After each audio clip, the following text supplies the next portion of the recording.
पापा ये लीजिए, दवाई भी खा लीजिए।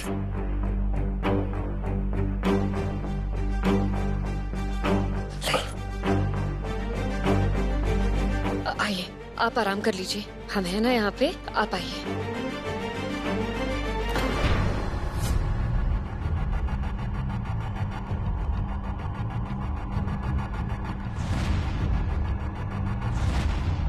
आपने इन्हें कहीं देखा? बसंती, इन्हें गुजरे हुए तो 20 साल हो गए। आप आराम कीजिए। अगर ये मर चुकी हैं तो ये यहाँ क्या कर रही है? और अगर ये दोबारा यहाँ आई है तो कुछ तो कारण जरूर होगा।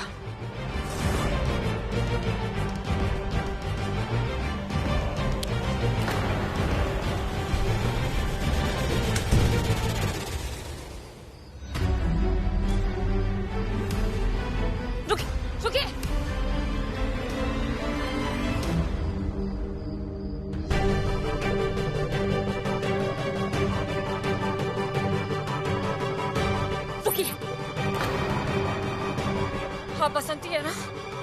मकान नंबर 3/11, गली नंबर 2, नई बस्ती, यही आपका एड्रेस है ना? कल हम वहाँ गए थे। आपके बेटे ने हमें बताया कि आप 20 साल पहले मर चुके, लेकिन हमें पता था कि आप जिंदा हैं, क्योंकि कल हमने आपको पापा के कमरे के बाहर देखा था। क्या चल रहा है ये सब? बताइए, असलियत क्या है? हर इंसान आपको मरा हुआ क्यों मानता है? बोलिए, क्या चल रहा है ये सब? हमें मरने का नाटक करना पड़ रहा है आपकी जया माँ की वजह से। देखिए, आपके दिल में जो भी है आप हमें बता सकती है, हम पे भरोसा कर सकती है आप। प्लीज हमें बताइए कि ये सब क्या चल रहा है, प्लीज। हमारे परिवार के कई पीढ़ियों ने इस महल की सेवा की है, लेकिन ये प्रथा मेरे से आगे नहीं जा पाई। महल में खाना बनाने का काम करती थी मैं। महाराज जी और रानी साहिबा दोनों मुझ पर आंख मूंद कर भरोसा करते थे, लेकिन एक दिन इस महल की खुशियों को ग्रहण लग गया, और उस ग्रहण का नाम था जया लक्ष्मी। वो तो इस महल में आई थी राजकुमार देवराज और दक्ष की आया बनकर।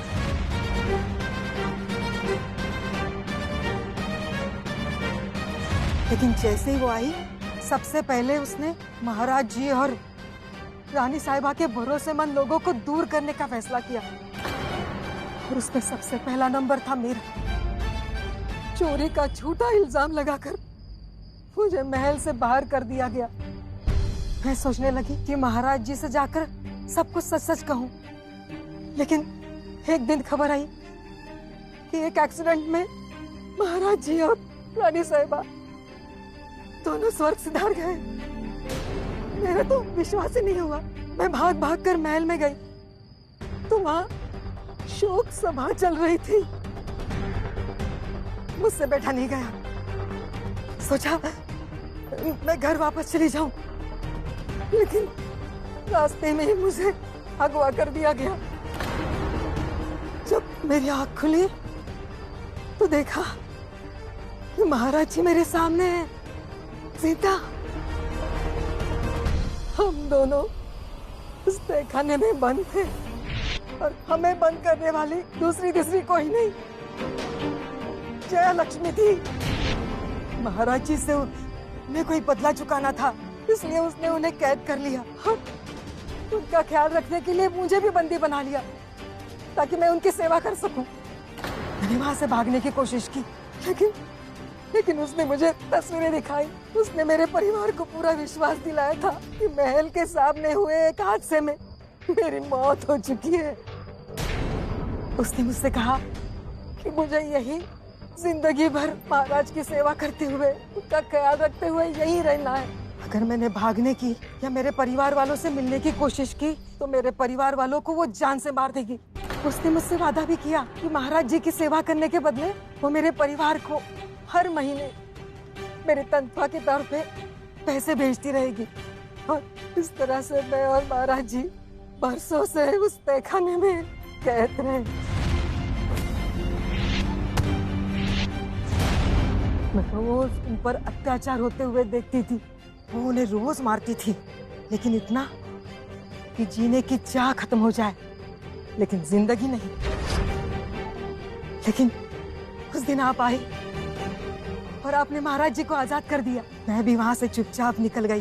जयलक्ष्मी ने मुझसे वादा किया था कि जब मुझे मेरी नई जिंदगी शुरू करनी हो तो वो मुझे पैसे की मदद करेगी। लेकिन यहाँ से बाहर निकलने के बाद मैंने उनसे बात करने की बहुत कोशिश की, लेकिन उन्होंने मेरा एक भी फोन नहीं उठाया और ना ही मेरे परिवार को इतने सालों से एक पैसा भी नहीं दिया। मैं उस दिन महल में आई थी राजा जी से मिलने, उनसे मदद मांगने, लेकिन मुझे देखकर उन्हें उस तहखाने में हुए जुल्मों की याद आ गई। मेरी मदद करो राजकुमारी जी, मेरी मदद करो। दुनिया की नजर में तो मार चुकी हूँ मैं, लेकिन सच कहूँ मुझे तो लगता है मैं एक जीती जागती लाश बन चुकी हूँ। कैसे जीना है कुछ समझ में नहीं आता, क्या करूँ? सब कुछ बदल चुका है। हम आपको कुछ नहीं होने देंगे, हम आपका ख्याल रखेंगे। जया माँ ने बहुत सारी जिंदगियां बर्बाद की है, अब वक्त आ गया है उनकी जिंदगी बर्बाद करने का। अगर आप हमारी मदद करेंगे ना तो हम और जिंदगियां बर्बाद होने से रोक सकते हैं। हमें क्या करना होगा?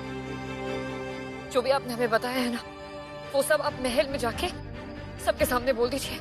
ऐसे जया माँ का सच भी बाहर आ जाएगा और उनकी दरिंदगी भी खत्म हो जाएगी। नहीं नहीं, मैं महल नहीं आ सकती। मैं जयलक्ष्मी के सामने नहीं आ सकती। अगर मैं उनके सामने आ गई तो वो मेरे परिवार को खत्म कर देगी। नहीं, मुझे माफ कर दीजिए प्लीज। नहीं, मुझे माफ कर दीजिए, मैं नहीं आ सकती। मुझे माफ कर दीजिए, मैं नहीं आ सकती।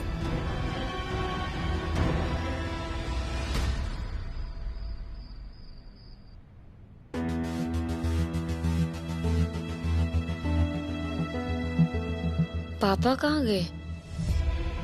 पापा पापा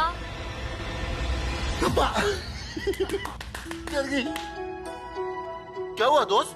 तुम इतने उदास क्यों हो? जया माँ ने हमें देवराज सर से दूर कर दिया और इतनी मुश्किल से उनके खिलाफ एक गवाह मिली थी, एक सबूत जो जया माँ को सबके सामने बेनकाब कर सकती थी, लेकिन उसने भी हमारा साथ देने से इनकार कर दिया। अगर ऐसे ही चलता रहा तो हम पापा को इंसाफ कैसे दिलाएंगे? क्या हुआ दोस्त? कुछ नहीं पापा, आप ठीक हैं? मैं तो एकदम तंदुरुस्त हूँ। तुम जब मुझे दवाई देती हो ना, मुझे बहुत अच्छा लगता है। तुम्हारी दवाई से तो मैं ठीक हो रहा हूँ। तो पता नहीं, मुझे ना रात को सोते वक्त अजीब अजीब से सपने आते हैं। मुझे बहुत डर लगता है। क्या सपने आते हैं पापा आपको? याद कीजिए ना प्लीज। वो बंद दरवाजा, वो दीवारें, कोई मुझे बहुत मारता है, मुझे बहुत तकलीफ देता है, मुझे डर लगता है, मुझे नींद भी नहीं आती है इस सपनों की वजह से। आपकी याददाश्त वापस आ रही है पापा, धीरे धीरे सब याद आ रहा है आपको। किशा, मुझे ये बार बार सपने क्यों आते हैं? जिसे आप एक डरावना सपना समझ रहे हैं पापा, वो आपकी जिंदगी का एक भयानक सच है। पापा आप एक काम कीजिए, आप आराम कीजिए, आपके सोने का टाइम हो गया ना, आइए।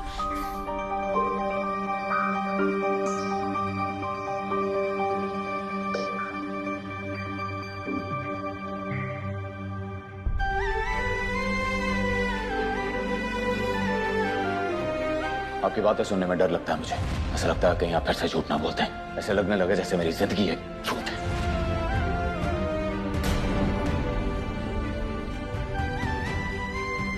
इतना कुछ सहा है पापा आपने। मतलब? आपके सपने की बात कर रहे थे।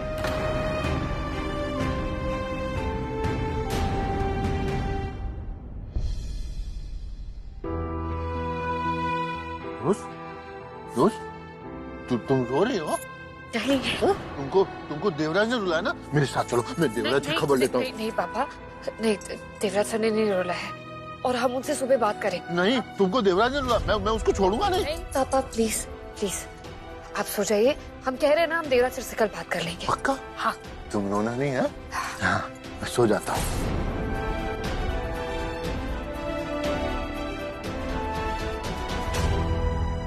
हमें बसंती को हमारी मदद के लिए मनाना होगा, लेकिन कैसे?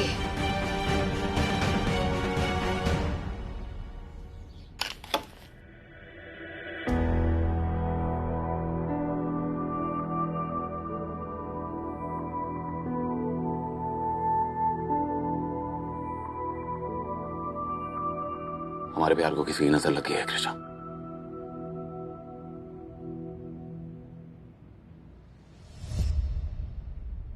जामा, वो एक्चुअली देव, हम कल के लिए माफी मांगने आए थे। हमें कोई हक ही नहीं बनता कि इस तरह से हम कृष्णा पर इतना चिल्ला दे। हम पता नहीं क्यों बार बार ये भूल जाते हैं कि हम माँ जैसी हैं। माँ तो नहीं है। जामा, ये क्या कह रही हैं आप? कृष्णा से सवाल करने का पूरा हक है आपको। और आप सिर्फ माँ जैसी नहीं, मेरी माँ है। रिश्ते सिर्फ खून के नहीं, दिल के भी होते हैं। और दिल के रिश्ते खून के रिश्तों से कहीं ज्यादा बड़े होते हैं। इसलिए जामा, कल जो कुछ भी हुआ उसमें सिर्फ और सिर्फ कृष्णा की गलती थी। उन्होंने भरोसा तोड़ा है मेरा, और मुझसे किया हुआ वादा तोड़ा है। Anyways, please don't feel it, okay?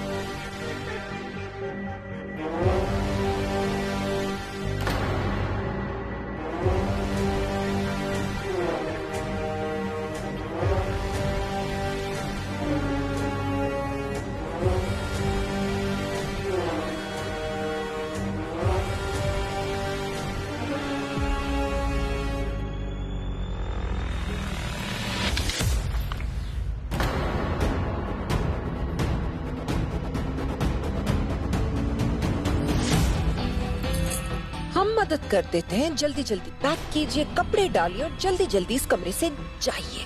बस एक काम कीजिएगा, उस कमरे में जाके ना अनपैक मत करना, क्योंकि हमारा इरादा आपको इस कमरे से बाहर निकालने का नहीं है। हमारा इरादा तो आपको इस महल से बाहर निकालने का है, सड़क पर लाना है।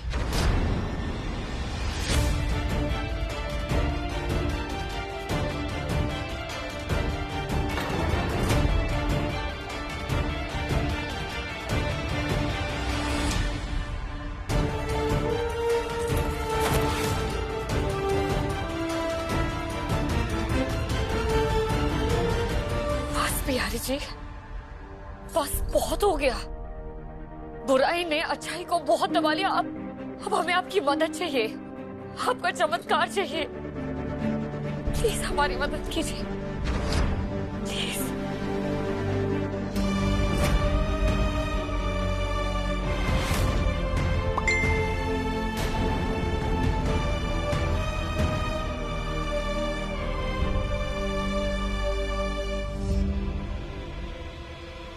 बसंती हमें अकेले मिलने के लिए क्यों बुला रही है?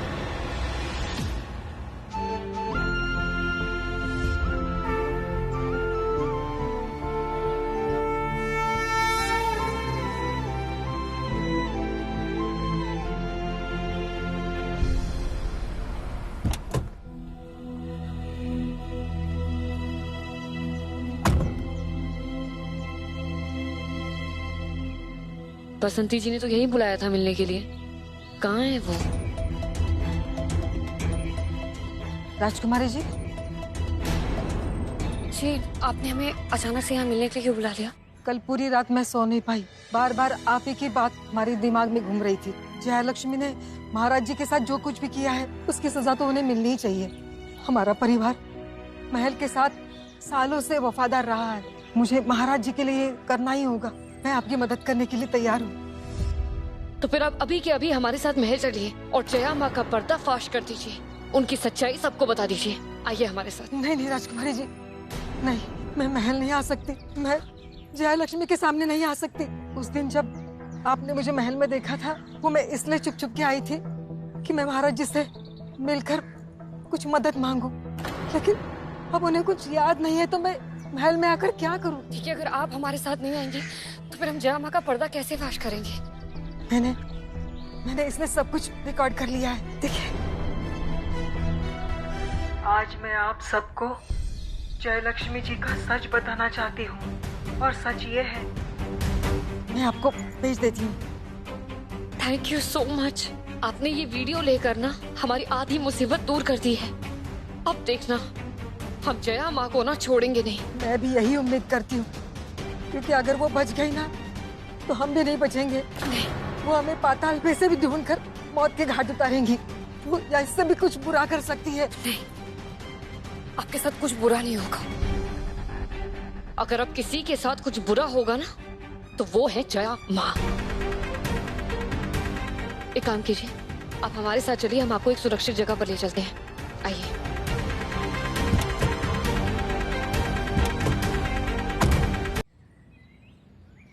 आप मुझे यहाँ क्यों लाई है?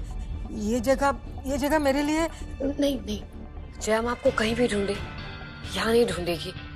और हमारी एक बात याद रखिएगा, आप अगर अपने डर से भागेंगी ना, वो आपको जिंदगी भर भगाता रहेगा। लेकिन आप एक बार रुक के उससे सामना करके देखिए, वो खुद ब खुद भाग जाएगा। अभी के लिए आपके लिए सबसे सुरक्षित जगह ये है, आप बस कुछ देर यहाँ रुकिए। उसके बाद ना तो आपको किसी से छुपने की जरूरत पड़ेगी और ना किसी से डरने की। हम अभी के अभी जाके जया माँ का पर्दाफाश करने वाले, और एक बार उनका सच सबके सामने आ जाए ना, तो फिर वो इस महल से और हम सबकी जिंदगी से हमेशा के लिए दूर चले जाएंगी। और आप फिर से इस महल की और महाराज जी की सेवा कर सकती हैं, बिल्कुल अपने पुरखों की तरह। नहीं, प्लीज हाथ मत जोड़िए। बड़ों का हाथ ना सिर्फ और सिर्फ आशीर्वाद देने के लिए उठना चाहिए। आप चिंता मत कीजिए, आज से आपकी नई जिंदगी की शुरुआत और जया माँ के खेल का अंत। वापस से नया तमाशा शुरू कर दिया तुमने? इस महल में कभी भी कुछ भी हो सकता है, बट एक बात तो कहने वाली है, जो भी होता है ना काफी इंटरेस्टिंग होता है। नुमाइश होने वाली है किसी की आज। अरे वाह दोस्त, आज हम सब लोग पिक्चर देखने वाले हैं। नहीं पापा, हम कोई पिक्चर नहीं देखने वाले हैं, बल्कि आज हम किसी की असलियत देखने वाले हैं।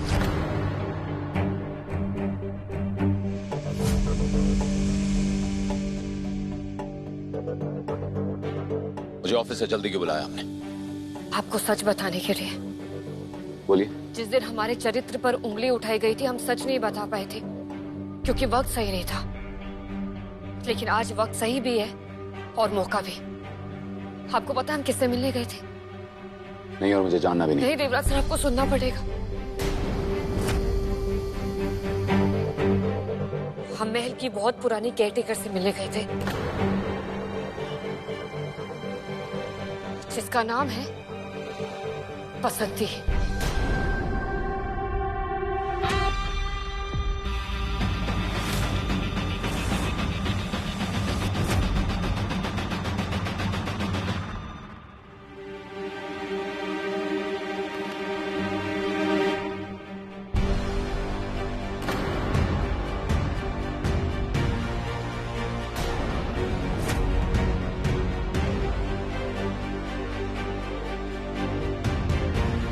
देखिए ना, आप पहचानते ही नहीं हमारे महल का पुराना स्टाफ। ये तो वही है जिसके बारे में मीनाक्षी ने हमसे पूछा था। इसका मतलब आज लक्ष्मी कृषा के निशाने पर है। ये तो इस महल की बहुत पुरानी नौकरानी है। कृषा इसके बारे में कैसे जानती है?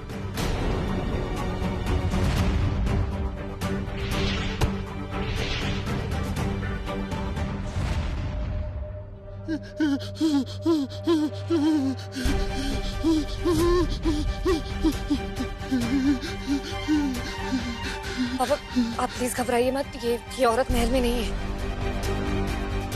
इससे बसंती के बारे में कैसे पता चला? बसंती को तो हमारे बारे में सब कुछ पता है माँ। आई थिंक हमारी पोल खुलने वाली है, अब हम नहीं बचने वाले। अगर तुम इस तरह से बोलती रही ना, तो बसंती से पहले तुम हमारा राज खोल दोगी।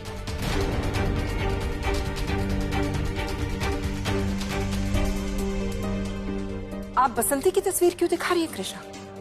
इन्हें मरे हुए तो बरसों हो चुके। बसंती मरी नहीं है जया माँ,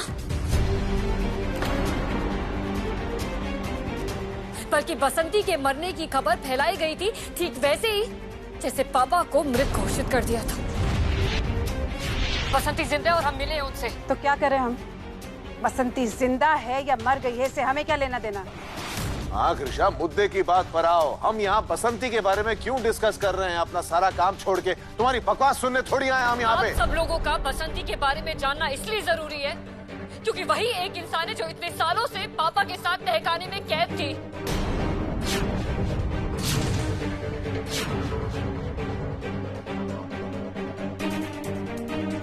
आप ही ने रखा था ना बसंती को वहां पे पापा की देखभाल के लिए।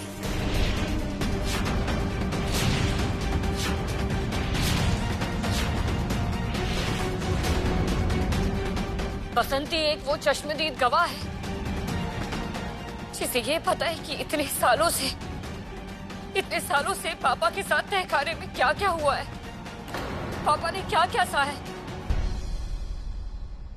इसके आगे हम और कुछ नहीं बोलेंगे, आप लोग खुद वो वीडियो देख लीजिए और वो वीडियो देखने के बाद आप सब लोग जया माँ के बारे में जो भी सोचते हैं वो सब कुछ बदल जाएगा।